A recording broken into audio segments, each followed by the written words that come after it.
Hello नीटारोज। I hope आपने last lecture में जो हमने स्ट्रक्चरल आइसोमेरिज्म पढ़ा था वहाँ तक सब कंप्लीट कर लिया होगा और क्वेश्चन प्रैक्टिस भी कर ली होगी। आज हम लोग स्टीरियो आइसोमेरिज्म स्टार्ट करेंगे। तो बेसिक डिफरेंस क्या होता है स्टीरियो आइसोमेरिज्म और स्ट्रक्चरल आइसोमेरिज्म में?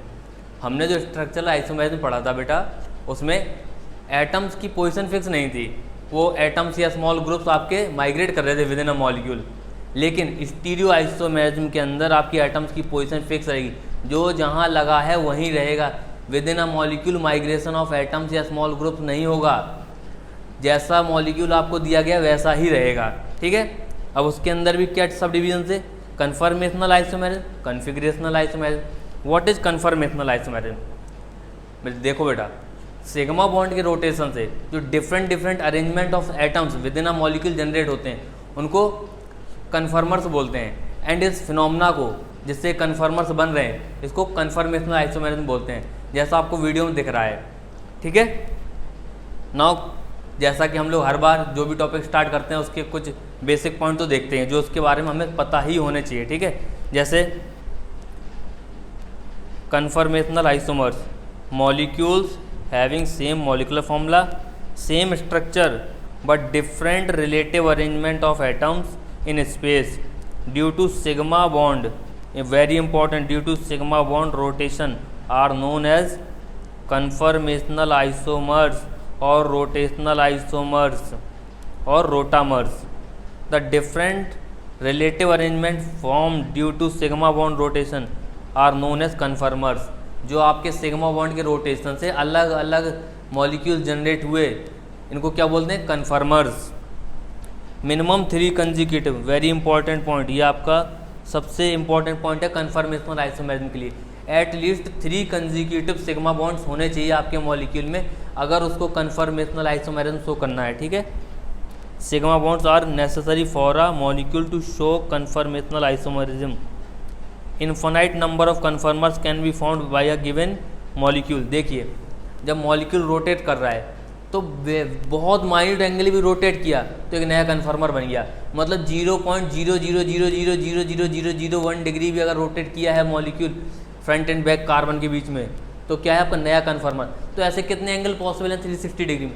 इनफाइनाइट। तो इनफाइनाइट कन्फर्मर्स पॉसिबल हैं, but they can't be isolated at room temperature as they are interconvertible. जो आपका रोटेशन हो रहा है ना बेटा, लॉजिकली तो इनको अपने सबसे स्टेबल फॉर्म में रहना चाहिए था, लेकिन रूम टेम्परेचर पे इतनी थर्मल एनर्जी इनको मिल जाती है कि वो रोटेट करने लग जाते हैं।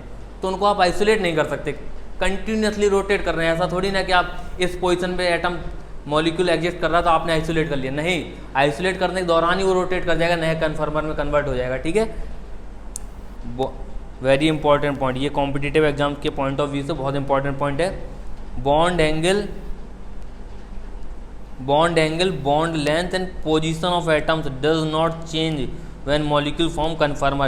जब ये कन्फर्मर आपके बन रहे हैं किसी मॉलिक्यूल के तो पूरे मॉलिक्यूल में कोई भी बॉन्ड एंगल चेंज नहीं होता है, कोई भी बॉन्ड लेंथ चेंज नहीं होती और पोजीशन ऑफ एटम्स तो चेंज होती ही नहीं है, क्योंकि हम स्टीरियो आइसोमेरिज्म पढ़ रहे हैं। क्लियर है? Now which of the following will show conformational isomerism? बताओ 3 कंजिक्यूटिव सिग्मा बॉन्ड्स होने चाहिए। पहले हम देख रहे हैं क्या? Consecutive sigma bond, back to back, मतलब 1 2 3 आपके कंजिक्यूटिव सिग्मा बॉन्ड्स होने चाहिए। पहले में नहीं है तो पहला कन्फर्मेशनल आइसोमेरिज्म शो नहीं करेगा, दूसरे में है करेगा, तीसरा भी करेगा, चौथा नहीं करेगा। समझ में आया? अब इनफाइनाइट कन्फर्मर्स तो आपके फॉर्म हो रहे हैं, तो क्या हम इनफाइनाइट पढ़ेंगे? नहीं, हम बेसिक 3-4 बेसिक फॉर्म पढ़ेंगे जो मोस्टली हमें देख सकते हैं, ठीक है। जैसे पहला आपका एक्लिप्स फॉर्म। एक्लिप्स फॉर्म क्या होता है आपका? Least stable form of conformer which have maximum torsional strain, maximum steric strain is known as eclipse form. Sir what is torsional strain, what is steric strain, ये क्या होता है? देखते हैं। Torsional strain, repulsion between bonded electron of front carbon and back carbon atom. समझ रहे हो? जो फ्रंट एटम है, जो बैक एटम है, उनके जो बॉन्डेड इलेक्ट्रॉन है, जो आपके जैसे हाइड्रोजन आपका बॉन्डेड है इनसे, इनके जो बॉन्डेड इलेक्ट्रॉन है इनके बीच में अगर रिपल्सन क्रिएट होता है तो किस में आता है? टॉर्सनल स्ट्रेन में, ठीक है। क्या आता है? Torsional strain. ये देखो आपको रिपल करते दिख रहे हैं, ठीक है। स्टेरिक स्ट्रेन क्या होता है? स्टेरिक हिंड्रेंस सुना होगा आपने, मतलब स्पेस की कमी की वजह से जो बड़े बड़े बल्कि मॉलिक्यूल्स होते हैं एक दूसरे को रिपेल करते हैं, वो क्या होता है? Steric hindrance. तो वो ही स्टेरिक स्ट्रेन यहाँ है, steric strain. Repulsion between atom atom, atom group and group group of front and back atom, front and back atom. Clear है? अब देखो ये कोई आपका एक फ्रंट होगा, कोई बैक एटम होगा, उसके ऊपर एक ग्रुप ये लगा है, एक ग्रुप ये लगा है, तो ये क्या है? बल्कि ग्रुप्स हैं आपके, बल्कि ग्रुप्स हैं। ये क्या करेंगे? आप एक दूसरे को रिपेल करेंगे। क्लियर है? ये क्या करेंगे? रिपेल। तो इससे क्या जनरेट होगा? आपका स्टेरिक स्ट्रेन। अब देखो what is dihedral angle. Dihedral angle क्या होता? देखिए, जो आपका मॉलिक्यूल है, एक लेट सपोज ऐसे देख रहे हैं मॉलिक्यूल को, पूरा हमने एक लीनियर अरेंज कर दिया। जो आपका फ्रंट कार्बन एटम है या फ्रंट कोई एटम है, उस पर एक एंगल, उस पर एक आपका एटम जुड़ा हुआ है, ठीक है। ऐसे similarly back carbon atom, back atom पे आपका कोई अनदर एटम जुड़ा हुआ है। इन दोनों के बीच में जो एंगल होगा, जैसे ये दिख रहा है आपको, ये एंगल आपका क्या होगा? Dihedral angle. मतलब फ्रंट कार्बन एटम और बैक कार्बन एटम के बीच में, फ्रंट कार्बन एटम के सब्सटीट्यूटेड एटम और बैक कार्बन के सब्सटीट्यूटेड एटम के बीच में जो एंगल आएगा वो आपका क्या होगा? Dihedral angle. अब what is staggered form. Staggered form क्या होता है? Most stable form, least torsional strain and least steric strain. किसी मॉलिक्यूल में अगर मोस्ट स्टेबल फॉर्म निकालो, लीस्ट टॉर्सनल स्ट्रेन हो, लीस्ट स्टेरिक स्ट्रेन हो, उसको क्या बोलेंगे? Staggered form. क्वेश्चन बहुत बेसिक क्वेश्चन है, बताया था ना आंसर। वन मॉलिक्यूल जो कि आपका कन्फर्मेशनल आइसोमेरिज्म में एग्जिबिट कर रहा है, मैक्सिमम हाउ मैनी कन्फर्मर्स, कितने कन्फर्मर्स बना सकता है? बताइए कितने एंगल पॉसिबल हैं 360 डिग्री में, डिफरेंट इनफाइनाइट। ऑलराइट। अब कन्फर्मर्स बिटवीन, जो आपका एक तो मोस्ट स्टेबल फॉर्म हो गया स्टैगर्ड, लीस्ट स्टेबल फॉर्म हो गया आपका इक्लिप्ड, इनके बीच में कितने भी अनगिनत अनलिमिटेड फॉर्म बनेंगे। सबको नाम थोड़ी नहीं दे देंगे, सबको क्या बोलते हैं हम लोग? बीच में इनके जितने भी फॉर्म बनते हैं स्क्यू फॉर्म्स, ठीक है। नाउ कन्फर्मर्स ऑफ ईथेन, सबसे बेसिक है आपका कन्फर्मेशनल आइसोमेरिज्म में ईथेन के कन्फर्मर्स बनाना, ठीक है। ये रहा कन्फर्मर ऑफ ये रहा पहले तो ईथेन आपका मॉलिक्यूल, ठीक है। अब आपका जो रोटेशन हो रहा है, रोटेशन इस बॉन्ड के अराउंड हो रहा है, ठीक है। जो ये बीच में आपका बॉन्ड है, इस बॉन्ड के अराउंड रोटेशन हो रहा है ऐसे। क्लियर है? तो देखिए सोहर्स प्रोजेक्शन क्या होती है। अगर मॉलिक्यूल लेट सपोज ईथेन के दो कार्बन एज्यूम कीजिए, एक कार्बन ए एक कार्बन ए, और साइड से देखिए थोड़ा सा इसको, कैसे देखिए? साइड से। तो साइड से कैसा दिखाई देगा? साइड से आपको ऐसा दिखाई देगा। इसको साइंटिस्ट ने क्या नाम दिया? Sawhorse projection. समझ रहे हो? थोड़ा एंगल से देखिए किसी मॉलिक्यूल को। तो टेट्राहेड्रल फॉर्म ये है, टेट्राहेड्रल फॉर्म ये है आपका। थोड़ा साइड से देखा तो क्या फॉर्म मिला? ये। इसको क्या बोलेंगे? सोहर्स। अगर 60 डिग्री रोटेट कर देंगे इसको, आप पीछे वाले कार्बन को 60 डिग्री, क्योंकि ये वाला तो कार्बन आपका रोटेट हो सकता है, ये बॉन्ड आपका बीच में सिग्मा बॉन्ड, ये रोटेट होता है 60 डिग्री रोटेट करिए, तो कैसा बनेगा? ऐसा बन जाएगा। ऑलराइट, ये तो हो गया आपका sawhorse projection. Now Newman form या न्यूमैन प्रोजेक्शन क्या होती? जब भी आपको कार्बन्स को आपने फ्रंट एंड बैक कार्बन को आपने या फ्रंट एंड बैक एटम को आपने लीनियरली अरेंज कर लिया और सामने से देख रहे हैं, जस्ट सामने से। कैसे देख रहे हैं? जस्ट सामने से। तो जैसा आपको मॉलिक्यूल दिखाई देगा उसको बोलते हैं न्यूमैन प्रोजेक्शन। कैसा दिखाई देगा? लेट सपोज ये आपका फ्रंट कार्बन डॉट से डिनोट करते हैं, और बैक कार्बन एटम को हम लोग सर्कल से डिनोट करते हैं, ठीक है। बैक कार्बन एटम को हम लोग सर्कल से डिनोट करते हैं। ये रहा हमारा बैक कार्बन एटम, ठीक है। अब फ्रंट कार्बन एटम, जैसे हमारा फ्रंट कार्बन एटम पे ईथेन में कितने हाइड्रोजन? 3 हाइड्रोजन। तो जोड़ दो, फ्रंट कार्बन एटम पे 3 हाइड्रोजन। ये हाइड्रोजन जुड़ा है, ये हाइड्रोजन जुड़ा है, ये हाइड्रोजन जुड़ा है। बैक कार्बन एटम पे भी 3 हाइड्रोजन जुड़े हैं। ये जुड़ा है हाइड्रोजन आपका, ये जुड़ा है हाइड्रोजन आपका, ये जुड़ा है हाइड्रोजन, ठीक है। जस्ट एग्जैक्टली आप सामने से देख रहे हैं, ठीक है। बैक टू बैक सब कुछ आपका ओवरलैप कर रहा है, ठीक है। ये क्या है? Eclipse form. जब सब कुछ ओवरलैप करता है, maximum torsional maximum steric strain जब होती है, तो क्या होता है आपका? Eclipse form. ये क्या आपका न्यूमैन प्रोजेक्शन में इक्लिप्स फॉर्म। इसी का 60 डिग्री रोटेट कर दिया, तो बैक कार्बन कहाँ है आपका, ये रहा आपका बैक कार्बन। फ्रंट कार्बन कहाँ है, ये रहा फ्रंट कार्बन। फ्रंट कार्बन के एटम्स ये हैं आपके, बैक कार्बन की कहाँ पे हैं, ये हैं ये, ठीक है। तो क्या कैसा दिख रहा, मैक्सिमम स्टेबल फॉर्म दिख रहा आपको, क्या दिख रहा, ये क्या है, स्टैगर्ड फॉर्म है, स्टैगर्ड फॉर्म ऑफ इथेन, क्या है, staggered form of ethane. Alright, अब अगर इसको 60 डिग्री और रोटेट करोगे तो फिर से इक्विलिब्रियम फॉर्म बन जाएगा आपका, बन जाएगा कि नहीं बन जाएगा, तो फिर से आपका अनस्टेबल हो जाएगा। तो ऐसे थर्मल एनर्जी से परमानेंटली रोटेट करता रहता है, ठीक है, रूम टेम्परेचर पे ही। नाउ कन्फर्मर्स ऑफ ब्यूटेन, ये आपका क्वेश्चन मतलब लाइकली है, अगर इससे पूछा जाएगा तो ये पूछा जा सकता है आपसे।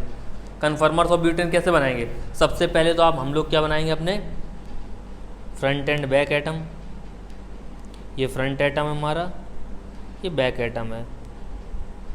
पहले देखो कैसे बनाएंगे, ये 2 कार्बन लिए, एक मिथाइल, एक हाइड्रोजन, एक हाइड्रोजन, ये हाइड्रोजन, ये हाइड्रोजन, ये मिथाइल, ठीक है।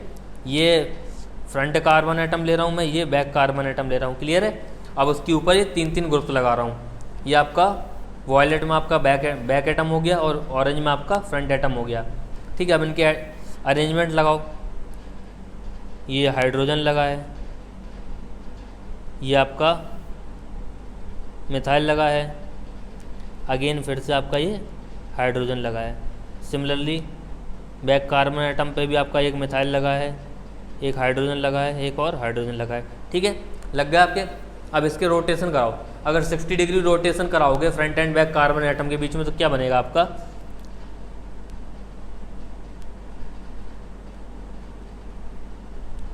अब ब्लैक से ही मैं जल्दी जल्दी बनाता हूँ, ठीक है। ये रहा हमारा फ्रंट कार्बन एटम, ये रहा हमारा बैक कार्बन एटम, ये बैक कार्बन एटम, ठीक है। फ्रंट को जैसा के तैसा रखेंगे, ये फ्रंट हमारा, ये मिथाइल है, ये हाइड्रोजन है, ये hydrogen. Back carbon atom 60 degree rotate कर गया तो क्या हो जाएगा,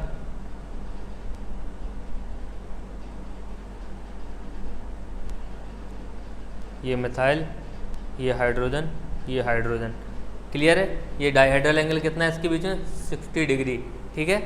इसको 60 डिग्री और रोटेट कराओ, क्या होगा आपका, ये आपका फ्रंट कार्बन एटम, ये बैक कार्बन एटम, फ्रंट को जैसा का तैसा रखना है, ये हाइड्रोजन, ये हाइड्रोजन, ये मिथाइल। बैक कार्बन एटम कैसा हो जाएगा आपका, ये मिथाइल आ जाएगा आपका, ये हाइड्रोजन आ जाएगा आपका, और ये हाइड्रोजन आ जाएगा, ये मिथाइल, ये हाइड्रोजन, ये हाइड्रोजन, और ये हाइड्रोजन, क्लियर है। 60 डिग्री रोटेट कराया है, ठीक है। अगेन 60 डिग्री रोटेट कराओ ज़रा, क्या बनेगा आपका, ये फ्रंट कार्बन एटम, ये बैक कार्बन एटम, फ्रंट जैसा है वैसा ही लिख दो, मिथाइल, हाइड्रोजन, हाइड्रोजन। बैक का आपका मिथाइल कहाँ आ जाएगा, सबसे नीचे आ जाएगा, एमी, हाइड्रोजन, हाइड्रोजन, क्लियर। ये 60 डिग्री अगेन रोटेशन हुआ, ठीक है। नाउ फिर से 60 डिग्री रोटेट कराओ ज़रा, क्या बनेगा आपका, ये फ्रंट कार्बन एटम, ये बैक कार्बन एटम, फ्रंट जैसा था वैसा ही बना दो, मिथाइल, हाइड्रोजन, हाइड्रोजन, अगेन आपका ये मिथाइल, हाइड्रोजन, हाइड्रोजन, क्लियर है। अगेन 60 डिग्री रोटेशन कराओ ज़रा,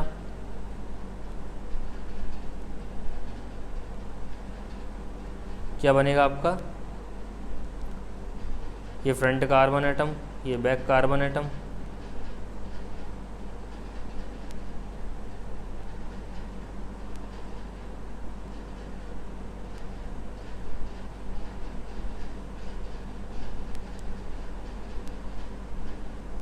ये हाइड्रोजन, ये हाइड्रोजन, ये मिथाइल, ये हाइड्रोजन, ये हाइड्रोजन, क्लियर है।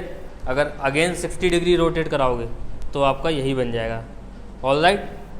तो देखो ये आपका फर्स्ट है, ये सेकंड है, ये थर्ड स्ट्रक्चर है, ये फोर्थ स्ट्रक्चर है, ये फिफ्थ स्ट्रक्चर है, ये सिक्स्थ स्ट्रक्चर है। देखो जो आपका ये सेकंड स्ट्रक्चर है इसको क्या बोलते हैं हम लोग? Gauss form. कौन सी फॉर्म? Gauss form. ठीक है। ये थर्ड स्ट्रक्चर है, इसको क्या बोलते हैं? Partially eclipsed.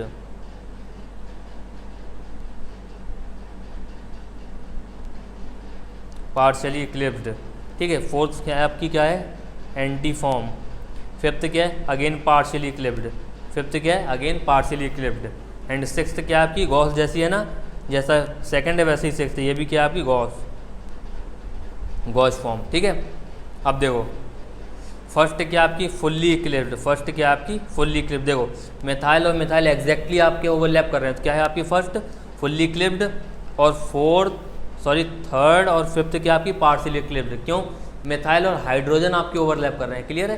तो मिथाइल ओवरलैप करेंगे तो आपका क्या होगा? Fully eclipsed. Methyl hydrogen overlap करेंगे तो आपका क्या होगा? Partially eclipsed. नाउ 3 एंड 5 क्या है आपके? 3 एंड 5 क्या है आपके? Partially eclipsed. 4 एंड 6 क्या है आपके? Gauss form. फोर्थ क्या है आपका? 2 एंड 6 क्या है आपके? Gauss form. फोर्थ क्या है आपका? Anti form. नाउ स्टेबिलिटी कैसे? अगर हिंड्रेंस हुआ, टॉर्सनल स्ट्रेन हुआ आपका, ये कम होगा तो स्टेबिलिटी सबसे ज़्यादा होगी। मतलब मिथाइल आपके जो अगर सबसे दूर होंगे तो स्टेबिलिटी सबसे ज़्यादा होगी, मिथाइल सबसे पास होंगे तो स्टेबिलिटी सबसे कम होगी। और आपका जो देखो एंटी फॉर्म सबसे ज़्यादा स्टेबल हो जाएगी, then gauche form, then partially eclipsed, then fully eclipsed. देखो गॉस फॉर्म में क्या है? ओवरलैप नहीं कर रहे किसी को, समझ रहे हो ना? ओवरलैप किसी को नहीं कर रहे हैं। लेकिन पार्शियली इक्लिप्स्ड फॉर्म में क्या है? ओवरलैपिंग ऑफ एटम हो रही है, तो टॉर्सनल स्ट्रेन आ रहा है कहीं ना कहीं, इसलिए आपका गॉस फॉर्म स्टेबिलिटी में आगे आया है, then partially eclipsed, then fully eclipsed सबसे कम। अब बताइए जिसकी स्टेबिलिटी सबसे कम उसकी एनर्जी कैसी होती है? हाई। तो फुल्ली इक्लिप्स्ड की एनर्जी सबसे ज़्यादा, then partially eclipsed, then gauche की सबसे कम पोटेंशियल एनर्जी किसकी होगी? एंटी फॉर्म की। सबसे कम किसकी होगी पोटेंशियल एनर्जी? एंटी फॉर्म की। Stability is inversely proportional to energy. Energy ज़्यादा, स्टेबिलिटी कम, स्टेबिलिटी ज़्यादा, एनर्जी कम। Now conformers of ethylene glycol बनाएंगे। वीडियो पॉज करिए और इथाइलिन ग्लाइकॉल के कन्फर्मर्स बनाइए। बना लिए? अब हम ट्राई करें? ठीक है, आइए। ये आपका 2 हाइड्रोजन लगा होगा इस पर, सिमिलरली यहाँ पे इस कार्बन पे भी 2 हाइड्रोजन लगा होगा आपका। तो ये लीजिए, ये फ्रंट एटम, ये बैक एटम, ये फ्रंट का OH, ये बैक का OH,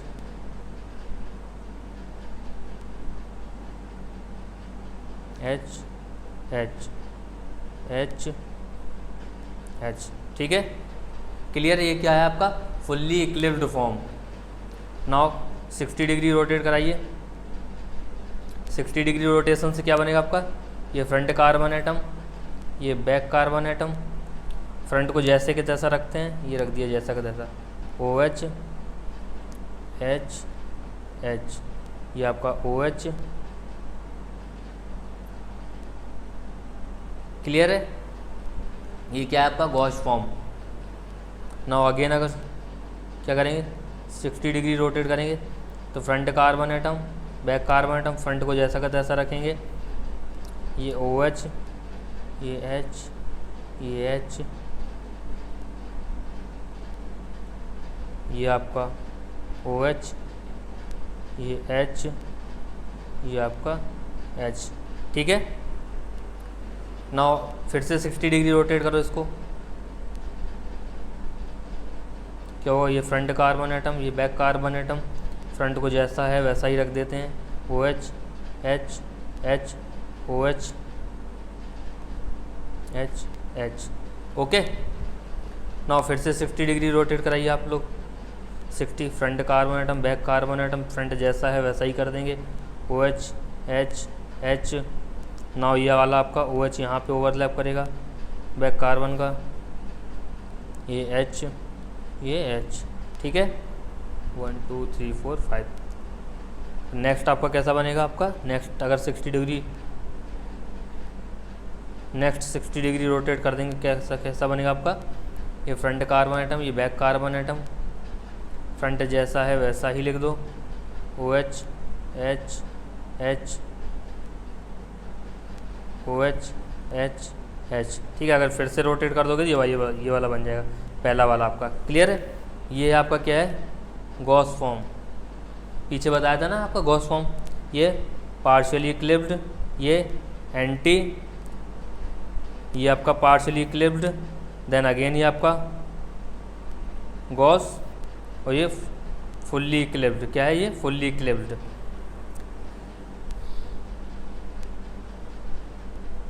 अब ये बताइए आप इसकी एनर्जेटिक्स कैसे कैलकुलेट करेंगे, क्या आपको कुछ दिखाई दे रहा है। फुल्ली इक्लिप्ड और गॉस में देखिए, गॉस फॉर्म में आपकी बेटा क्या हो जाती है, हाइड्रोजन बॉन्डिंग हो जाती है, ये आपका हाइड्रोजन इस ऑक्सीजन से अट्रैक्ट हो जाता है, क्या हो जाती है, हाइड्रोजन बॉन्डिंग। और आप लोग सोच रहे हैं फुल्ली इक्लिप्ड हाइड्रोजन बॉन्डिंग क्यों नहीं होती। देखिए बेटा, ऑक्सीजन जो है आपका इलेक्ट्रॉन रिच स्पीसीज है, 2-2 लोन पेयर, ये इतने पास आ जाते हैं फुल्ली इक्लिप्ड में कि रिपेल करने लग जाते हैं।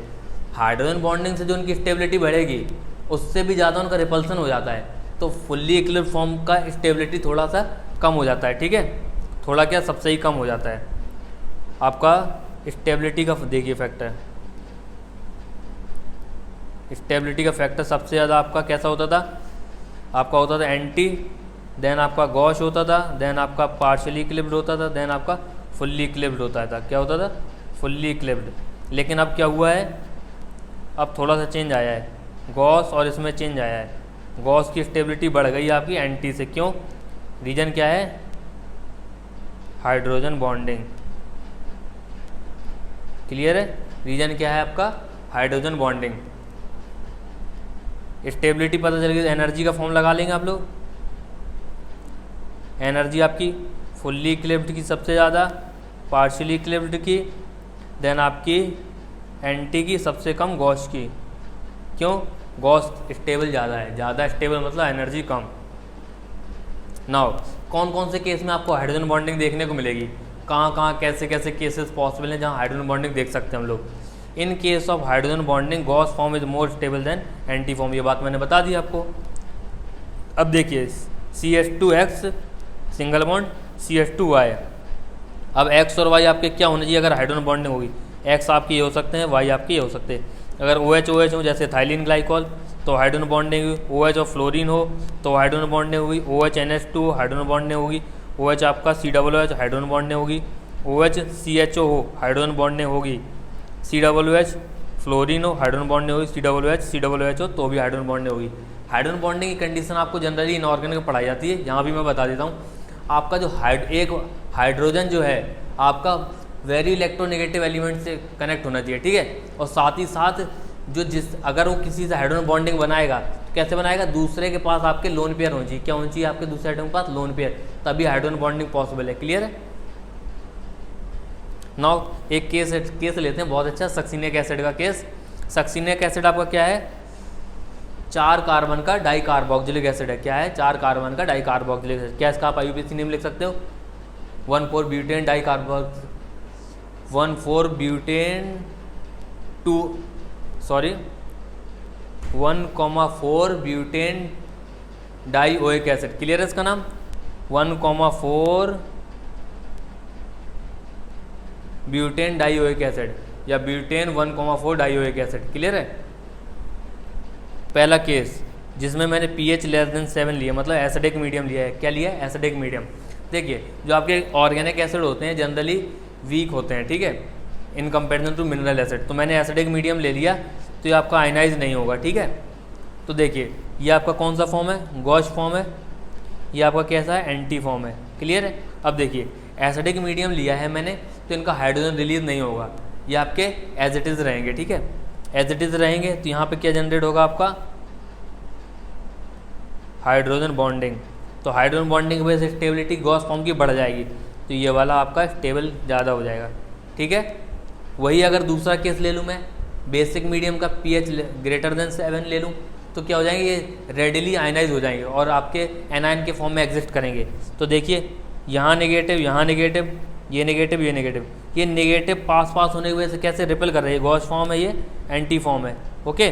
तो गॉस फॉर्म आपकी कैसी हो जाएगी, pH मोर देन 7 पे गॉस फॉर्म आपकी अनस्टेबल हो जाएगी due to repulsion of negative charges. तो स्टेबिलिटी किसकी ज़्यादा हो जाएगी, एंटी फॉर्म की। क्लियर है, अलग अलग कंडीशन में अलग अलग स्टेबिलिटी है, ठीक है। नाउ फाइंड द, एक कन्फर्मर से रिलेटेड जो बहुत बेसिक क्वेश्चन बनता है वो ये क्वेश्चन है, find the relation between molecules. Generally बच्चा क्या करता है, ऐसे देख के कन्फर्मर्स बोल देता है कि ये आपस में कन्फर्मर्स हैं। नहीं, न्यूमैन फॉर्म में आपको वो अलग अलग मॉलिक्यूल भी दे सकता है। जैसे देखो, ये आपका फ्रंट कार्बन एटम है, ये आपका बैक कार्बन एटम है। क्लियर है। अब देखो इसका मॉलिक्यूल बनाओ, कैसा बनेगा। ये मैंने फ्रंट कार्बन एटम बनाया, ये मैंने बैक कार्बन एटम बनाया, दोनों को आपस में जोड़ दिया। अब फ्रंट कार्बन एटम पे मेरा क्या क्या लगा है, ये लगा है, ये लगा है, ये लगा, 2 मिथाइल लगे हैं, मिथाइल CH3, एक हाइड्रोजन लगा है, लगा दिया। बैक कार्बन एटम पे क्या लगा है, हाइड्रोजन हाइड्रोजन हाइड्रोजन, तो हाइड्रोजन हाइड्रोजन हाइड्रोजन। क्लियर है, बन गया आपका। ये कार्बन है आपका, ये कार्बन है। ओके, नाउ इसको बनाते हैं। ये हमारा फ्रंट कार्बन एटम हो गया। फ्रंट कार्बन एटम पे क्या क्या लगा, ये वाला रहा, मिथाइल हाइड्रोजन हाइड्रोजन, तो एक लगा दो CH3 हाइड्रोजन हाइड्रोजन, ये आपका दोनों के बीच का बॉन्ड। ये बैक कार्बन एटम क्या लगा, हाइड्रोजन हाइड्रोजन मिथाइल, तो हाइड्रोजन हाइड्रोजन मिथाइल। क्लियर है। अब मॉलिक्यूल्स चेक करो ज़रा, इसमें PCC क्या है आपकी, 3 कार्बन PCC होगी ये। क्लियर है।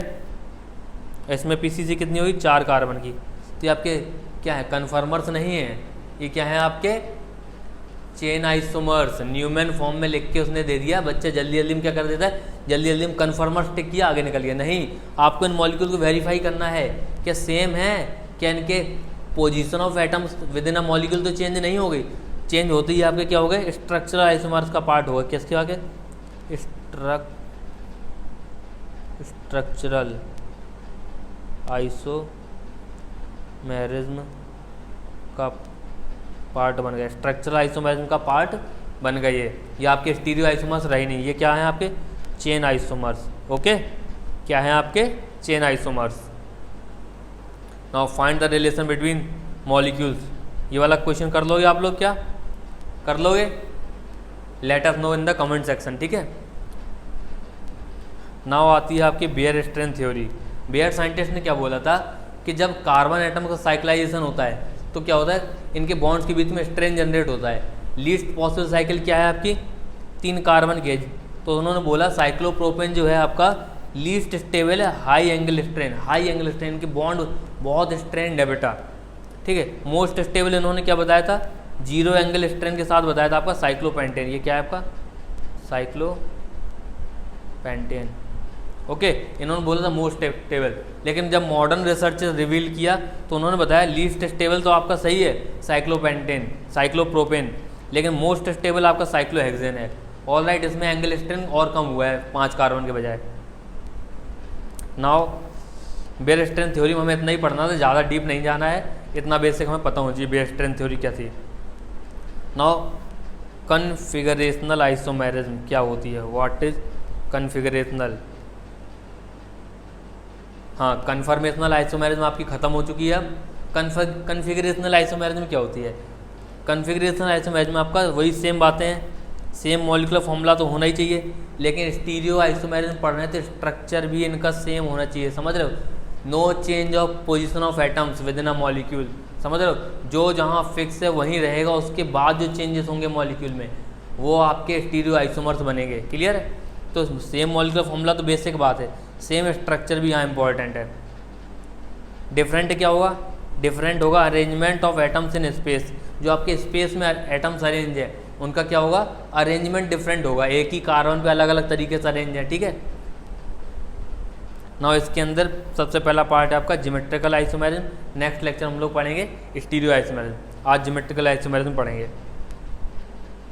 ज्योमेट्रिकल आइसोमेरिज्म क्या है आपका, same molecular formula, same structure, different क्या है आपका, डिफरेंट है relative arrangement of atoms, arrangement of atoms relative arrangement of atoms around restricted rotational system. अब ये रेस्ट्रिक्टेड रोटेशनल सिस्टम क्या होता है? देखिए बेटा, जब भी किसी दो कार्बन एटम के बीच में डबल बॉन्ड बन जाता है तो क्या ये आपस में रोटेट कर सकते हैं? जैसे मेरी फिंगर देखिए, अगर एक ये कार्बन एटम, ये कार्बन एटम, अगर इनके बीच में ये बॉन्ड बना हुआ है तो क्या ये रोटेट कर सकते हैं? देखिए टूट जाएगा बॉन्ड, क्या रोटेट कर सकते हैं? नहीं कर सकते ना। सिंगल बॉन्ड होता है, देखिए फ्रीली रोटेट कर रहे हैं, लेकिन डबल बॉन्ड है तो ये रोटेट नहीं कर सकते। जाएगा तो पूरा साथ में जाएगा, नहीं जाएगा तो नहीं जाएगा। क्लियर है? सिंगल बॉन्ड आपका रोटेट करता है। तो जहाँ जहाँ आपका डबल बॉन्ड के अराउंड आइसोमेरिज्म जनरेट होता है वो हम लोग ज्योमेट्रिकल आइसोमेरिज्म, रेस्ट्रिक्टेड रोटेशन के अराउंड जहाँ भी आपका आइसोमेरिज्म जनरेट होता है वो हम ज्योमेट्रिकल आइसोमेरिज्म के अंदर पढ़ते हैं। तो आपके types of restricted rotation system कितने हैं? पहला आपका अल्कीन्स, ये रहा आपका C double bond C, oximes C double bond NOH, imines, imine क्या होते हैं? C double bond NH। और इसमें क्या होना चाहिए आपका? Each sp2 hybrid carbon should be attached with different atoms और ग्रुप्स। जो आपका sp2 हाइब्रिड कार्बन एटम है should be attached with different atoms और ग्रुप। देखिए डबल बॉन्ड के बाद जो आपका sp2 कार्बन आ रहा है, देखिए ऐसा नहीं करना कि चारों के चारों डिफरेंट के चक्कर में पड़ गए। रेस्ट्रिक्टेड रोटेशन सिस्टम की एक साइड आइए, जो आपका sp2 कार्बन है उसकी जो बाकी की दो वैलेंसी है, जो आपकी बाकी की दो वैलेंसी है ये डिफरेंट एटम से सेटिस्फाई होनी चाहिए। ठीक है? जैसे ये रहा, ये आपका B रहा, डबल बॉन्ड C X और Y। अगर आपका A B के बराबर नहीं है, X Y के बराबर नहीं है, तो GI शो करेगा। ओके, ये रहा आपका A, ये रहा आपका B। अगर A not equal to B है तो ही आपका ये मॉलिक्यूल GI शो करेगा। अगर A B बराबर हो गए तो क्या ही फ़र्क पड़ता है, नीचे वाला A ऊपर लगा है, ऊपर वाला A नीचे लगा है। क्लियर है? इसीलिए दोनों डिफरेंट होने चाहिए। इमीन आपका ये A है, ये B है, A not equal to B है तो ही GI शो करेगा। एजो कंपाउंड, एजोडाई पढ़ा है, आगे पढ़ाऊंगा मैं एजोडाई। ठीक है, याद रखना। एजो कंपाउंड्स क्या होते हैं आपके? N double bond N always show GI। क्यों? क्योंकि इनका एक पार्ट तो लोन पेयर है ना, दूसरा तो आपका लोन पेयर हो नहीं सकता, तो दूसरा कुछ भी बना रहे, ऑलवेज डिफरेंट होंगे। तो आपका इन लोन पेयर के वजह से GI शो करता है हमेशा। ऑलराइट, तो always show GI, azo compounds always show GI, याद रखेंगे। नाउ साइक्लोअल्केन्स, साइक्लोअल्केन्स आपके कब शो करेंगे GI? देखते हैं। At least 2 sp3 carbons in a cycloalkane should be attached with different atom और ग्रुप्स। कम से कम 2 sp3 कार्बन एटम, किसी साइक्लोअल्केन में 2 sp3 कार्बन एटम अलग अलग वैलेंसी से सेटिस्फाइड होनी चाहिए। ठीक है? जैसे मान लीजिए लेट सपोज ये आपकी साइक्लिक साइक्लोअल्केन है, ये आपका एक sp3 कार्बन ले लिया मैंने, ये आपका एक sp3 कार्बन एटम ले लिया। ठीक है? इस पे मान लीजिए ये A है, ये B है, ये भी A है और ये भी B है। ओके, अगर A not equal to B है तो क्या करेंगे आपके? ये आपस में GI शो करेंगे। क्या करेंगे? GI शो करेंगे। एक रिंग में अगर sp3 कार्बन एटम हैं, उनकी दोनों वैलेंसी, इंडिविजुअल sp3 कार्बन की, खुद की sp3 कार्बन की जो दो वैलेंसीज हैं वो डिफरेंट होनी चाहिए। ऐसा नहीं कि आप दूसरे से कंपेयर कर रहे हो, दूसरे sp3 से नहीं, जिस sp3 को देख रहे हो उसकी दोनों वैलेंसी जो है आपकी वो डिफरेंट एटम या ग्रुप से सेटिस्फाई होनी चाहिए। ऑलराइट, जैसे ये मैंने लिया साइक्लोप्रोपेन। ओके, इस पे इस sp3 कार्बन पे एक X लगा है, एक Y लगा है, यहाँ पे A लगा है, यहाँ पे B लगा है, यहाँ पे 2 हाइड्रोजन लगे हैं।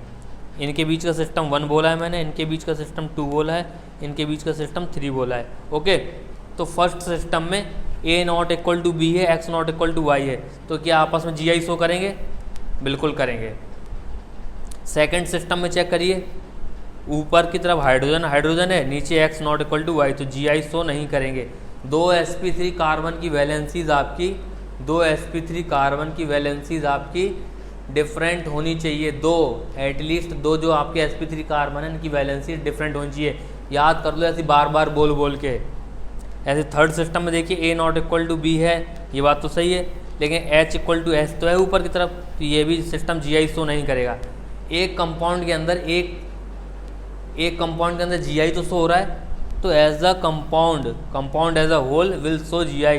ये कंपाउंड आपका GI तो शो करेगा, लेकिन अलग अलग सिस्टम पे कहीं पे शो करेगा, कहीं पे नहीं करेगा।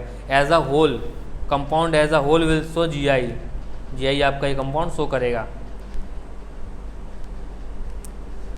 अब साइक्लोअल्कीन्स कब आपकी GI शो करेगी?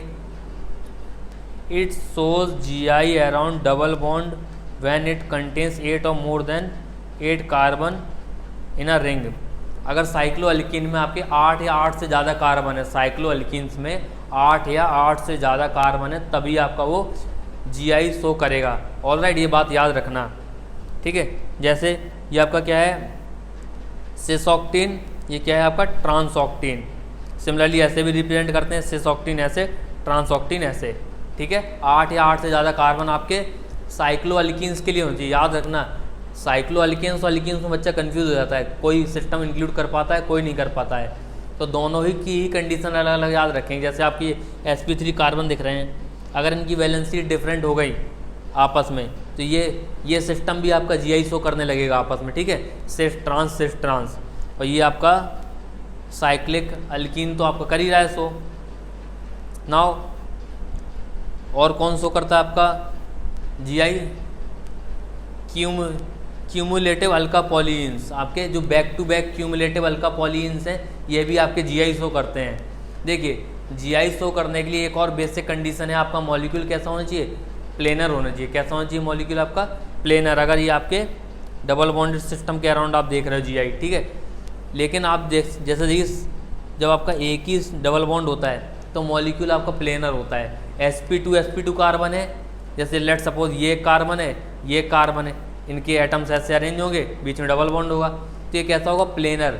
लेकिन जब आपका 2 कंजुगेटिव डबल बॉन्ड आ जाते हैं, तो एक तो आपका प्लेन में होता है ये, लेकिन ये वर्टिकल प्लेन में होता है। कैसे दिखाता हूँ, देखिए ऐसे, देखो ये तो आपके कैसे हैं, इसी प्लेन में है, लेकिन ये कैसे हैं आपके? वर्टिकल प्लेन में है। ऑलराइट, ये क्या है आपके? वर्टिकल प्लेन में दिख रहा है।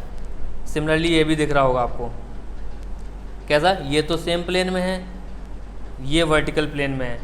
तो जब आपके 2 डबल बॉन्ड कंजुगेटिवली आ जाते हैं, तो क्या हो जाता है? आपका प्लेन डिफरेंट हो जाता है, तो ये आपके GI शो नहीं करते हैं। क्लियर है? याद रखेंगे, आपके जो इवन नंबर के मल्टीपल बॉन्ड्स होते हैं, इवन नंबर में अगर मल्टीपल बॉन्ड्स है, वो भी कंजुगेटिवली बैक टू बैक, तो आपके GI शो नहीं करेंगे। लेकिन जो ऑड नंबर जैसे 1 हुआ आपका, 3 हुए, ये GI शो करते हैं। कैसे करते हैं दिखाऊँ? 3 नंबर का भी दिखाऊँ? देखिए, ये तो 2 का ही है, ये वर्टिकल प्लेन में है, ये आपका हॉरिजॉन्टल प्लेन में है। ओके, ये 2 हैं, एक पाई बॉन्ड आपका, एक पाई बॉन्ड, मतलब इवन नंबर के पाई बॉन्ड अगर क्यूमुलेटिव हैं आपके, तो GI शो नहीं करते, क्योंकि डिफरेंट प्लेन में आ जाते हैं वो। देखिए 3 नंबर में देखिए, एक पाई बॉन्ड, दूसरा पाई बॉन्ड, तीसरा पाई, ये कैसे हैं? 3 क्यूमुलेटिव अल्कापोलिन है, 3 है double bond back to back, पूरा मॉलिक्यूल आपका वर्टिकल है, ठीक है। सारा का सारा प्लेनर है। क्लियर है? दिख रहा सारा का सारा प्लेनर आपको? पूरा दिख रहा प्लेनर?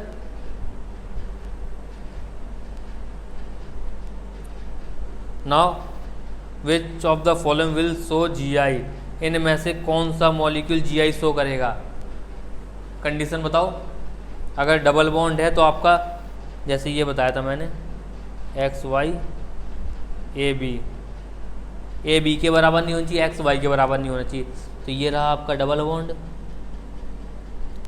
इस कार्बन से और इस कार्बन से देखना है हमें।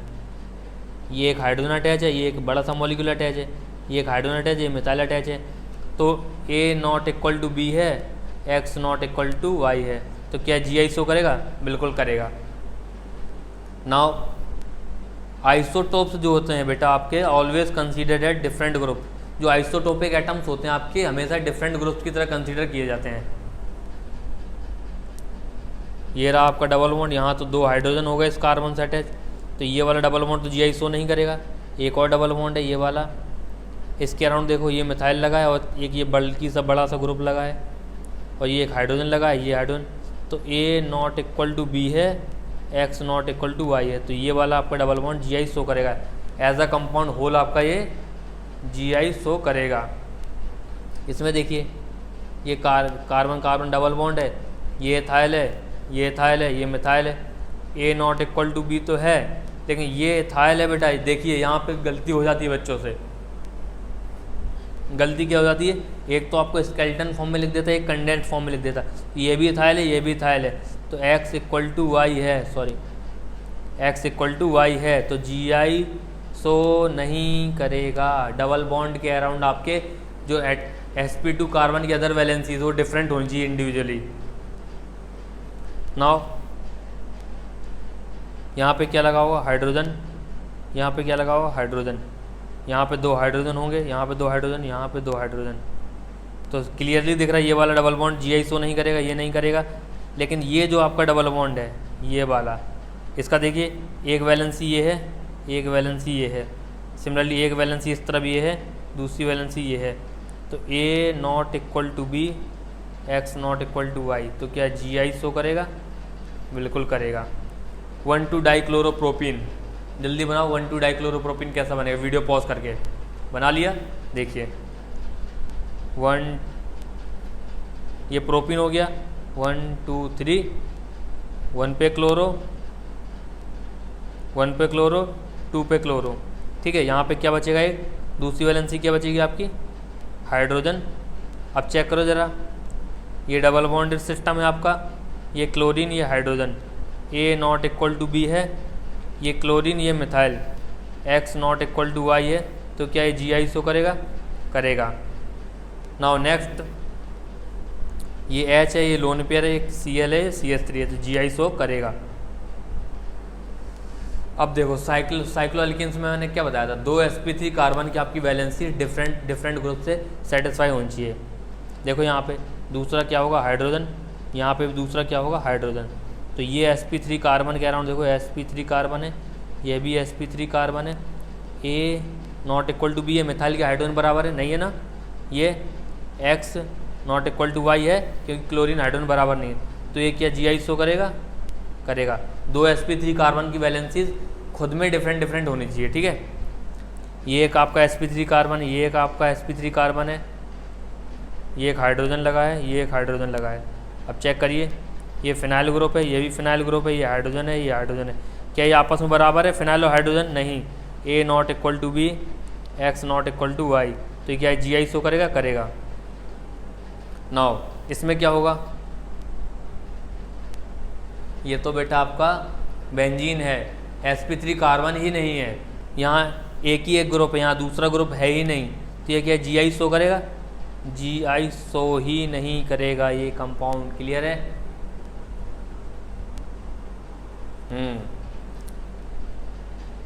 तो क्या आप इसमें देख सकते हो GI, देखिए बाकी सारे sp3 कार्बन पर हाइड्रोजन अटैच है, यहाँ हाइड्रोजन है और ये वाला बड़ा सा ग्रुप है, तो ये पूरी रिंग आपस में GI शो नहीं कर रही है, ठीक है। सिमिलरली ये वाली भी GI शो नहीं करेगी। अगर देखिए, अगर थोड़ा सा चेंजेस करें हम, इसी में थोड़े से चेंजेस करते हैं। ये लीजिए मैंने लगा दिया यहाँ पे CH3, क्लियर है। तो इसका दूसरा बचा हुआ क्या होगा आपका, हाइड्रोजन। तो अब देखो ये बड़ा सा ग्रुप और ये हाइड्रोजन, इस sp3 कार्बन पे X not equal to Y के बराबर है। सिमिलरली ये मिथाइल और ये हाइड्रोजन इस sp3 कार्बन पे, ये वाला sp3 कार्बन पे A not equal to B है, तो क्या ये GI शो करेगा, करेगा। अब ये बड़ा सा ग्रुप आपका क्या सब्स्टिट्यूएंट की तरह बिहेव कर रहा इस वाली रिंग के लिए। अब देखो साइक्लोअल्कीन्स में आपको अगर ज्योमेट्रिकल आइसोमेरिज्म करवानी तो कंडीशन मैंने बताई थी 8 या 8 से ज़्यादा कार्बन होनी चाहिए। तो रिंग के अराउंड तो ये जो डबल बॉन्ड है नहीं होने को आपकी GI। लेकिन ये देखिए ये एक sp3 कार्बन है, ये एक sp3 कार्बन है, यहाँ पे एक हाइड्रोजन लगा होगा, यहाँ पे एक हाइड्रोजन लगा होगा, sp3 carbon sp3 carbon, clear है। ये रहा। तो X not equal to Y है, यहाँ पे A not equal to B है, तो ये क्या GI शो करेगा, करेगा। रिंग के अराउंड GI शो करेगा। कंजिकेटिव 2 डबल बॉन्ड है तो GI शो नहीं करता, मैंने बताया था। ऑड नंबर के कंजिकेटिव डबल बॉन्ड्स हो तो ही GI शो करते हैं। नाउ इसमें देखिए, ये आपका कैसा है, साइक्लोएल्कीन्स का केस है। कार्बन काउंट करिए कितने हैं, 1 2 3 4 5 6 7 8 9 10, 10 कार्बन है, 8 या 8 से ज़्यादा होने चाहिए थे, तो साइक्लोएल्कीन्स आपके GI शो करते हैं, तो ये GI शो करेगा। ऑलराइट, नाउ ये क्या है आपका, azo compound,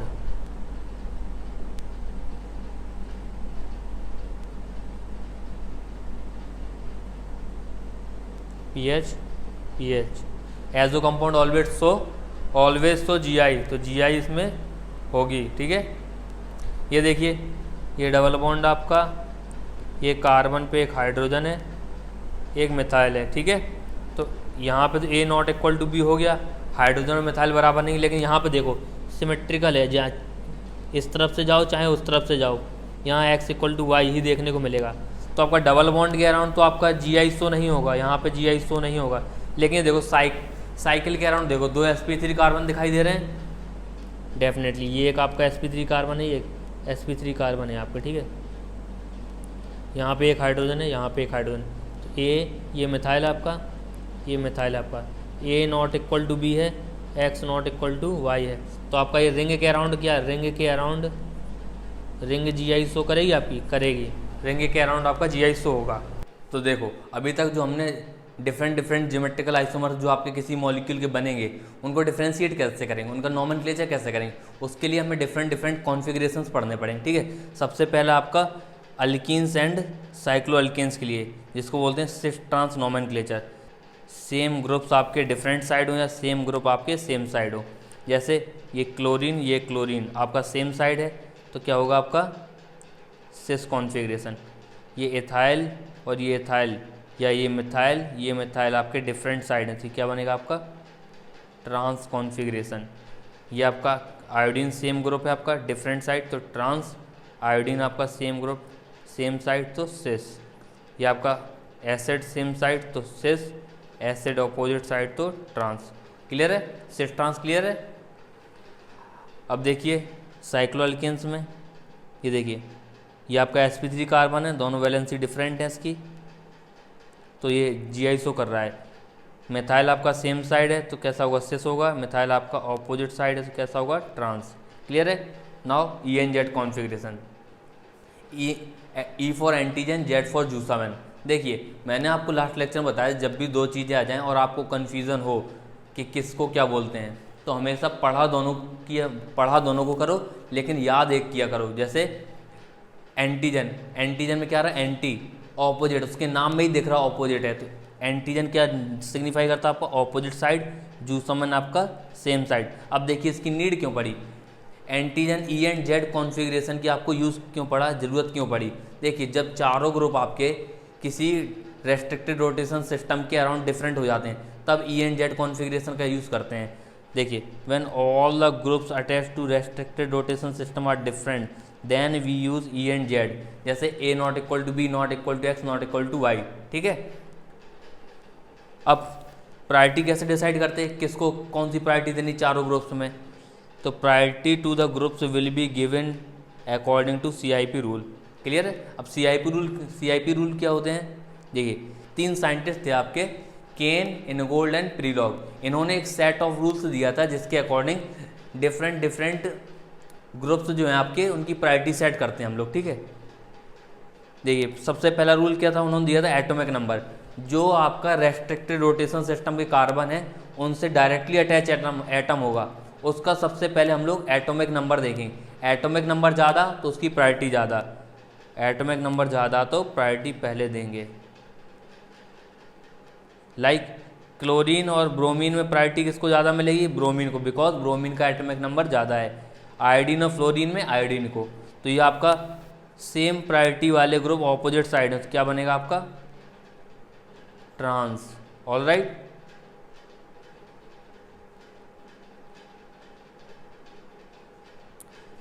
in case of isotopes, अगर आइसोटोप्स आ जाए आपके, एटॉमिक नंबर तो सेम हो जाएगा, तो मास नंबर देखें, जिसका मास ज़्यादा उसकी प्रायोरिटी पहले। Okay, if directly attached atoms are same then we look for the next atom. अगर आपके डायरेक्टली अटैच्ड एटम आपके सेम है तो नेक्स्ट एटम पे वही पूरी प्रोसेस अप्लाई करते हैं, एटॉमिक नंबर वगैरह, ठीक है। जैसे ये कार्बन आपके डायरेक्टली अटैच्ड एटम सेम है, लेकिन फिर इससे हाइड्रोजन अटैच है 2, एक कार्बन, लेकिन यहाँ 2 कार्बन अटैच हैं, एक हाइड्रोजन, तो प्रायोरिटी किसको देंगे, इसको। इसमें क्या है, कार्बन कार्बन हाइड्रोजन जुड़े हैं, यहाँ पे कार्बन हाइड्रोजन हाइड्रोजन, ठीक। इस साइड कार्बन यहाँ भी है, कार्बन यहाँ भी है, यहाँ 3 हाइड्रोजन है, तो हाइड्रोजन हाइड्रोजन हाइड्रोजन। इस कार्बन पे कितने, एक कार्बन जुड़ा हुआ है ये वाला और 2 हाइड्रोजन, तो प्रायोरिटी किसको देंगे अपन लोग, इसको प्रायोरिटी देंगे। सेम प्रायोरिटी 1-1 प्रायोरिटी वाले ग्रुप्स आपके ऑपोजिट साइड है, तो ये कौन सा ग्रुप कॉन्फ़िगरेशन होगा, ट्रांस, सॉरी ट्रांस ना बोल के इसको क्या बोलेंगे हम लोग, ई, एंटीजन, ठीक है, एंटीजन, क्लियर है। नाउ सिन एंटी कॉन्फ़िगरेशन, सिन एंटी कॉन्फ़िगरेशन किसको देते हैं, ऑक्साइम्स को। ऑक्साइम्स क्या है आपके, वैन कार्बोनिल कंपाउंड, जैसे जो आपके एल्डिहाइड एंड कीटोन्स हैं इनको कार्बोनिल कंपाउंड बोलते हैं। When carbonyl compound react with hydroxylamine to form oximes, जब आपका एल्डिहाइड हाइड्रोक्सिलअमीन से रिएक्ट करेगा तो एल्डोक्साइम बनेगा, कीटोन रिएक्ट करेगा तो कीटोक्साइम बनेगा, ठीक है।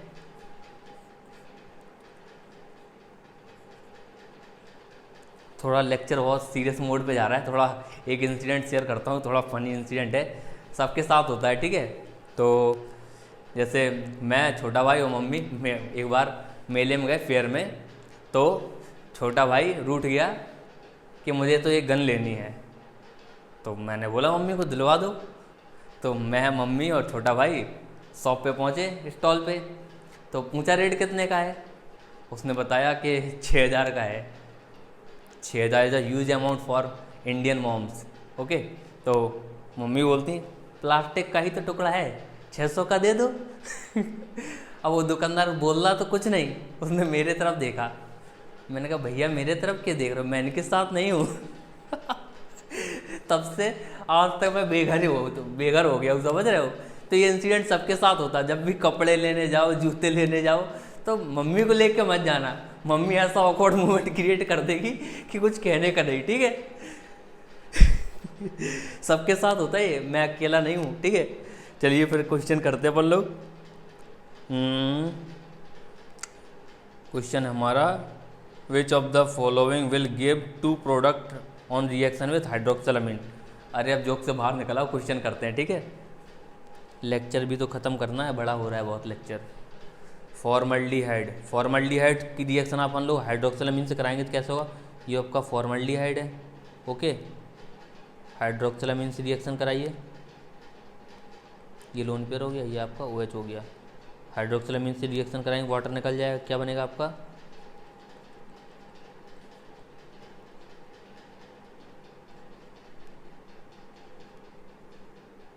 ये बनेगा।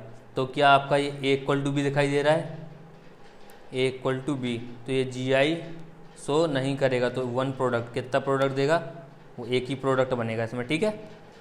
एसीटोन, एसीटोन की रिएक्शन कराइए, एसीटोन क्या है आपका, ये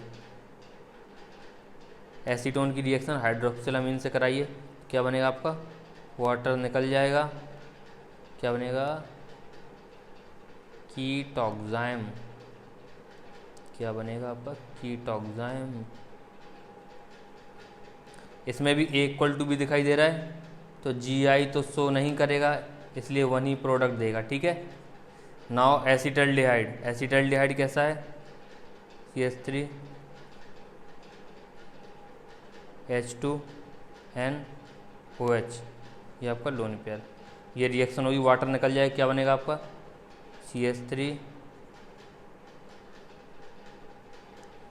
ये लोन पेयर हो गया, ये OH हो गया, ये H हो गया। यहाँ पे आपको दिख रहा होगा A=B, मतलब ये एक मॉलिक्यूल आपका Gi शो करेगा, 2 प्रोडक्ट बनेंगे, 2 PDT बनेंगे आपके, ओके। नाउ बेंजल्डिहाइड, बेंजल्डिहाइड के साथ कर देंगे आप लोग। बेंजल्डिहाइड कैसा होता है आपका,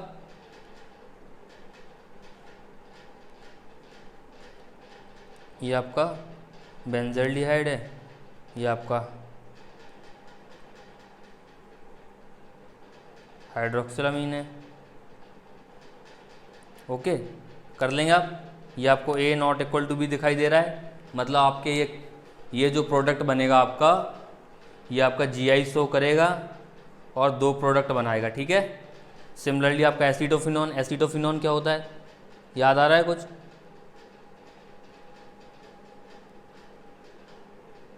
ये आपका एसीटोफिनॉन होता है जब ये आपका रिएक्शन करता है हाइड्रोक्सिल अमीन के साथ। तो यहाँ पे आपको दिख रहा होगा ए नॉट इक्वल टू बी है, तो प्रोडक्ट जो होगा आपका GI शो करेगा और कितने प्रोडक्ट बनेंगे, 2PDT। क्लियर है?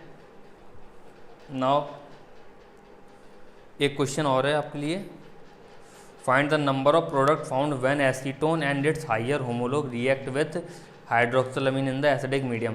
एसिडिक मीडियम में acetone and its higher homolog, देखिए होमोलोगस सीरीज एज सच कोई आपका यूज़ नहीं आएगा, ऐसे ही क्वेश्चंस में देंगे आपको।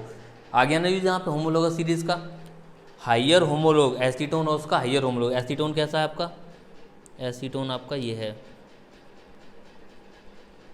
इसकी रिएक्शन हाइड्रोक्सिलामीन से कराइए ज़रा, क्या बनेगा आपका, carbon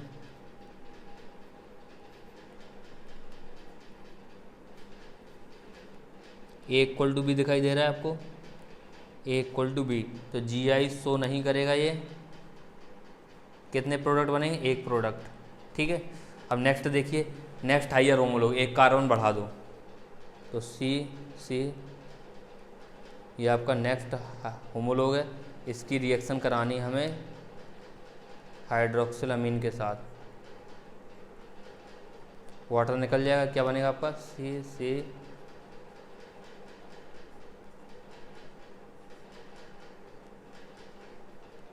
A not equal to B है इसमें, तो GI ये शो करेगा, 2 प्रोडक्ट बनेंगे। तो टोटल प्रोडक्ट कितने हो गए, टोटल आपका आंसर कितना आएगा, 3 प्रोडक्ट बनेंगे। Acetone and its higher homologue की रिएक्शन जब हाइड्रोक्सिलामीन से होगी तो कितने प्रोडक्ट बनेंगे, 3।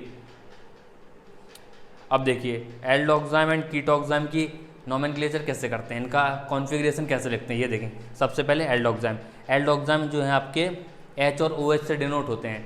अगर H और OH सेम साइड है तो आपका सिन बोलते हैं, H और OH आपका डिफरेंट साइड है तो क्या बोलते हैं, एंटी। जैसे OH तो कैसा है, सिन, OH एंटी, ओके। अब देखो बेटा, कीटोक्साइम जो है इनमें दोनों ही तरफ आपका अल्काइल रेडिकल है, तो OH की रिलेटिव पोजीशन अल्काइल रेडिकल के साथ डिसाइड करती है आप उसका नोमेनक्लेचर कैसे लिखेंगे। ये देखिए, जैसे आपका OH है, ये मिथाइल के साथ तो कैसा है, सिन है, लेकिन जो इथाइल के साथ है ये कैसा है, एंटी कॉन्फ़िगरेशन में है, ठीक है। तो इसको लिखेंगे कैसे, अगर इथाइल के रिस्पेक्ट में लिखना है तो क्या लिखेंगे, anti ethyl methyl ketoxime, okay. Methyl के रिस्पेक्ट में लिखोगे तो सिन methyl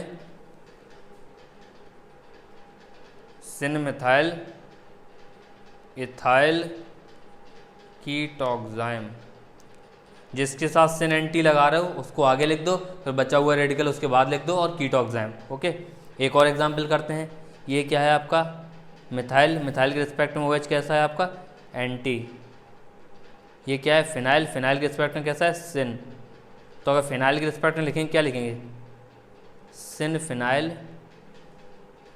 phenyl methyl ketoxime, okay. Then अगर मिथाइल के रिस्पेक्ट में लिखेंगे क्या आएगा, anti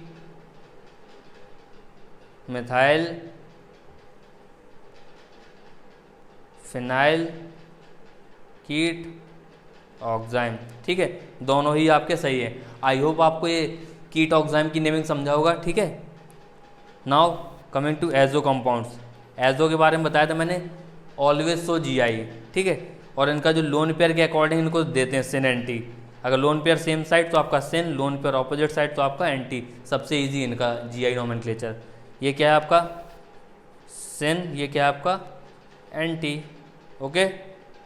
now coming to important part, calculation of GI calculate कैसे करते हैं। देखिए, या तो मॉलिक्यूल आपका सिमेट्रिकल होगा या तो मॉलिक्यूल आपका अनसिमेट्रिकल होगा।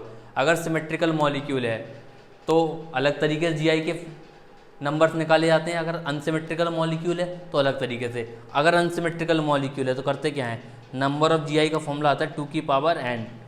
n क्या है आपका, सभी डबल बॉन्ड है n में कैलकुलेट नहीं होंगे, only those restricted systems which are showing GI. Okay, number of restricted rotation which show GI, वही वाले सिस्टम लेने जो आपके जीआई शो करे, उसको n में कैलकुलेट करना है। ठीक है, नाउ सिमेट्रिकल मॉलिक्यूल में क्या करना है, symmetrical molecule number of GI आते हैं आपके 2 की पावर n-1 प्लस 2 की पावर p-1। ये p क्या है, p आपका एक जनरल टर्म है जिसकी वैल्यू n/2 है अगर n इज इवन है, n+1/2 है अगर n इज ऑड है। देखो फ्रैक्शन में मत रखना कभी कि 2 की पावर 3.5 या 4.5, ऐसा नहीं करना। जब भी इवन आएगा तो n/2 आपका ईजिली कैलकुलेट हो जाएगा, लेकिन अगर ऑड आ जाए तो n+1/2। ओके, n+1/2 ऐसे ही याद रखना।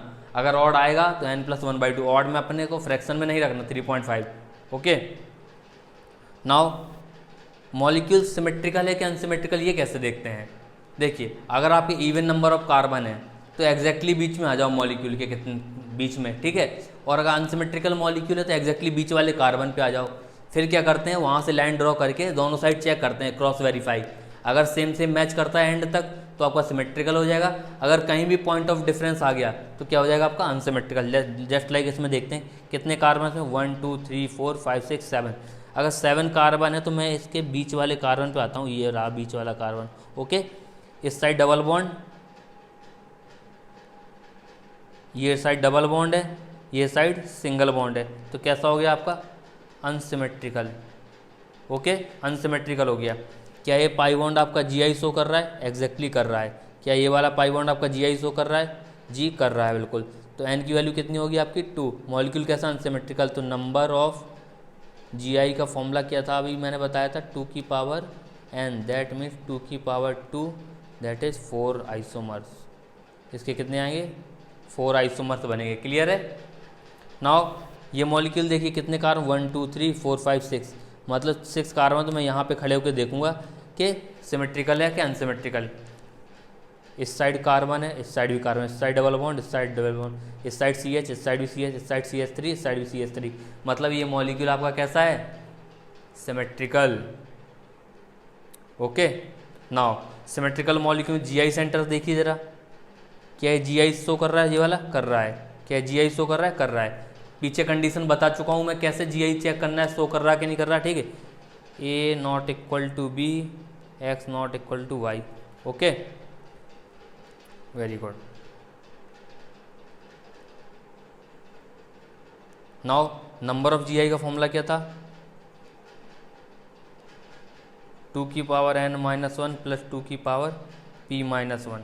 यहाँ p की कैलकुलेशन कीजिए। p क्या है आपका, n क्या है आपका इवन, मतलब 2/2, दैट इज इक्वल टू 1। तो रखिए यहाँ पे 2 की पावर 2-1 प्लस 2 की पावर 1-1, दैट इज 2 की पावर 1 प्लस 2 की पावर 0, दैट मीन्स 3 आइसोमर्स। ये कंपाउंड आपका कितने आइसोमर्स बनाएगा, 3। ओके, नाउ ये देखिए, वीडियो पॉज कीजिए, इस क्वेश्चन को खुद से ट्राई करने की कोशिश कीजिए। कर लिया, ओपन करें, मैच करना। ये देखिए 2 हाइड्रोजन दिखाई दे रहे हैं, तो ये A इक्वल टू B हो गया, मतलब GI ये शो नहीं करेगा। ओके, इस रिंग में कितने कार्बन है, 8, तो ये वाला पाई बॉन्ड GI शो करेगा। ये हाइड्रोजन, ये मिथाइल आपका, ये हाइड्रोजन, तो ये वाला GI शो कर रहा है। ठीक है, 2 सेंटर तो मिल गए। कुछ और दिखाई दे रहा है आपको, नहीं दिखाई दे रहा, ध्यान से देखो। देखा, देखो मैं बताता हूँ क्या है। ये देखिए और ये देखिए, ये क्या आपका sp3 कार्बन है। क्या है आपका sp3 कार्बन। sp3 कार्बन पे ये हाइड्रोजन जुड़ा है, ये हाइड्रोजन जुड़ा है, और आपका ये ग्रुप है बल्कि, ये ग्रुप है बल्कि। क्लियर है। मतलब आपके दोनों ही वैलेंसी, sp3 कार्बन की दोनों ही वैलेंसी डिफरेंट है, तो ये सिस्टम भी आपका GI शो करेगा। क्या करेगा, ये सिस्टम भी आपका GI शो करेगा। तो n की वैल्यू कितनी हो गई, 3। मॉलिक्यूल कैसा क्लियरली दिख रहा, अनसिमेट्रिकल। मॉलिक्यूल कैसा, अनसिमेट्रिकल। तो नंबर ऑफ GI कैसे निकालेंगे, number of GI equals to 2 की पावर 3 इक्वल्स टू 8। इस मॉलिक्यूल कितने आइसोमर्स एग्जिस्ट करेंगे? 8। नाउ ये वाला देखिए, ये डबल बॉन्ड है आपका, क्या GI सेंटर है? एग्जैक्टली GI सेंटर है। क्या ये वाला देखिए, क्या GI सेंटर है। कुछ और भी GI सेंटर इसमें देखिए, हाँ हैं। जैसे ये वाला sp3 कार्बन आपका, ये वाला sp3 कार्बन, ये हाइड्रोजन लगा है, ये हाइड्रोजन लगा है, दोनों ही वैलेंसी आपकी sp3 कार्बन की डिफरेंट सेटिस्फाइड हैं साइक्लोएल्केन्स में, तो ये वाला भी सेंटर आपका GI शो करेगा। मॉलिक्यूल कैसा है? अनसिमेट्रिकल है, तो number of GI equal to 2 की पावर n, दैट इज 2 की power 3, that is 8 isomers. Okay, कोई doubt? Now draw all the geometrical isomers of 1, 2, 3 trimethyl cyclopropane. Video pause कीजिए, ये कंपाउंड बनाइए, देन क्वेश्चन सॉल्व कीजिए, ठीक है? फिर हम अटेम्प्ट करेंगे। कर लिया? करें अब? ठीक है, देखिए पहले तो आप ड्रॉ कीजिए साइक्लोप्रोपेन। ये आपका साइक्लोप्रोपेन हो गया। 1, 2, 3 तीनों पे मिथाइल है,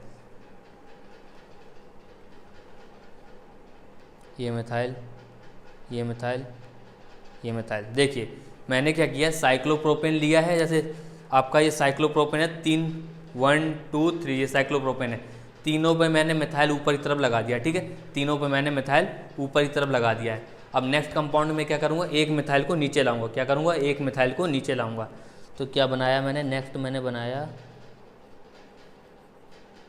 ये मिथाइल ऊपर की तरफ है, ये भी मिथाइल ऊपर की तरफ, एक मिथाइल नीचे की तरफ है। ओके, क्लियर है? ये एक और हो गया आपका। देखिए इसमें ये दोनों आपस में कैसे हैं? ट्रांस हैं। ये भी आपस में कैसे हैं? ट्रांस। लेकिन ये आपस में कैसे हैं? सिस। ये आपस में सिस हैं, ये भी आपस में सिस हैं, और ये भी आपस में कैसे हैं? सिस। ओके, नाउ अगर मैं एक और मिथाइल नीचे लेकर आऊँ तो क्या बनेगा मेरा? ये रहा, ये मिथाइल नीचे, ये मिथाइल नीचे, ये मिथाइल ऊपर। चेक करो जरा, क्या ये कंपाउंड सेम है? जी सेम है। एक में आपके, इस कंपाउंड में आपके 2 मिथाइल ऊपर हैं, इस कंपाउंड में भी आपके 2 मिथाइल नीचे हैं। इस कंपाउंड को आप उल्टा कर दीजिए। कैसा कर दीजिए? उल्टा कर दीजिए, तो आपका ये वाला कंपाउंड बन जाएगा। क्लियर है? अगर एक और मिथाइल नीचे ले आऊँगा तो ये आपका पहला वाला बन जाएगा। Okay, all right. तो कितने, ये तो सेम हो गया तो इसको कंसीडर नहीं करेंगे। तो टोटल कितने बनेंगे आपके? 2 GI बनेंगे। कितने बनेंगे? 2 ज्योमेट्रिकल आइसोमर्स बनेंगे। ओके, तो लेक्चर बहुत लेंदी हो रहा है क्या बेटा? बस थोड़ा रह गया, थोड़ा, बिल्कुल थोड़ा सा, जस्ट फिजिकल प्रॉपर्टीज़, देन खत्म करते विद इन 5 मिनट, ठीक है? फिजिकल प्रॉपर्टीज़ सबसे पहले आती है आपकी डाइपोल मूवमेंट। डाइपोल मूवमेंट देखो आपने, शिफ्टिंग ऑफ इलेक्ट्रॉन से जो डाइपोल क्रिएट होते हैं उसका मूवमेंट को डाइपोल मूवमेंट बोलते हैं। जैसे मिथाइल की वजह से आपका यहाँ की तरफ आएगा डाइपोल मूवमेंट, इस मिथाइल की वजह से आपका यहाँ की तरफ डाइपोल मूवमेंट आएगा। Dipole movement is a vector quantity, ठीक है? तो दोनों का नेट वेक्टर कहाँ को आएगा? यहाँ को आएगा, ठीक है? सिमिलरली इसमें यहाँ की तरफ, इसने किया यहाँ की तरफ, तो यहाँ पे म्यू कितना आएगा? 0। दोनों वेक्टर अपोजिट डायरेक्शन में कट जाएंगे, सब्ट्रैक्ट हो जाएंगे, ठीक है? ये mu not equal to 0। Similarly इसमें ये क्लोरीन का डाइपोल वेक्टर यहाँ आएगा, मिथाइल का डाइपोल वेक्टर यहाँ आएगा, तो नेट डाइपोल वेक्टर कैसा आएगा? ऐसा, म्यू नॉट इक्वल टू 0। यहाँ पे मिथाइल का डाइपोल वेक्टर ऐसा आएगा, क्लोरीन का डाइपोल वेक्टर ऐसा आएगा, तो नेट डाइपोल वेक्टर कैसा आएगा? कुछ ऐसा आएगा, क्लोरीन तरफ शिफ्टेड। तो इसमें भी mu not equal to 0, but ये इसको μ1 बोल दो, μ2 बोल दो।